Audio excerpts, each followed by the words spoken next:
Have you ever had to talk to someone who does not speak the same language as you? Maybe when you're in the shops looking for a specific item, or trying to ask directions from a stranger. It can be really difficult to make them understand what you want, and sometimes you just give up or settle on something that's not exactly what you wanted. It can leave you feeling disappointed, unheard, anxious, and frustrated. Well, this is what it feels like when you have an expressive language difficulty. Except, this can happen every day.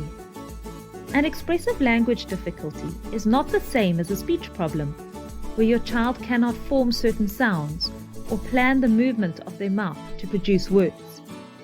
Although these two things can happen together, it's a difficulty using language to show your understanding or to be able to say exactly what your ideas and emotions are. If you have been told that your child or teenager has an expressive language difficulty, or you suspect that this is an area that is a little bit more challenging for them, you may notice some of these behaviors. For very young preschool children, you may notice that they are late talkers and are becoming frustrated by not being able to tell you exactly what they need. They cannot seem to communicate what they want, although you know they understand exactly what you tell them.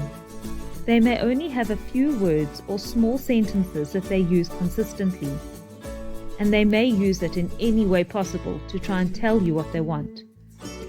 But it still remains a guessing game.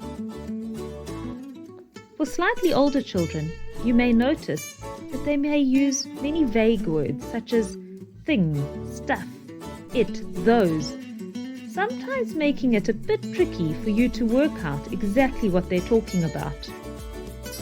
They may also use sentences that are jumbled or miss out words, or they can't tell you about their day or something that they experienced.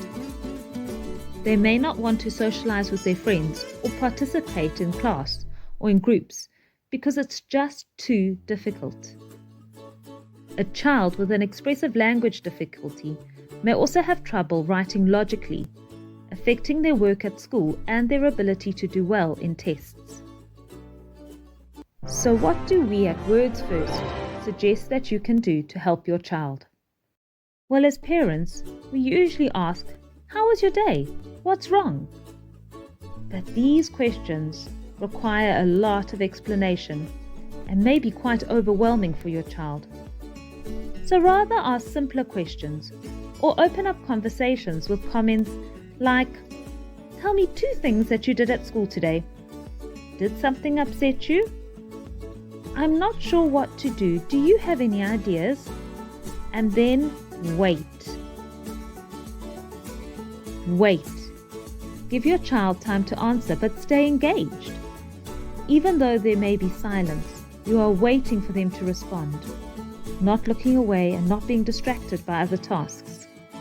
This gives them time to think about their answer, and it also lets them know that what they have to say is important, even if it takes them more time.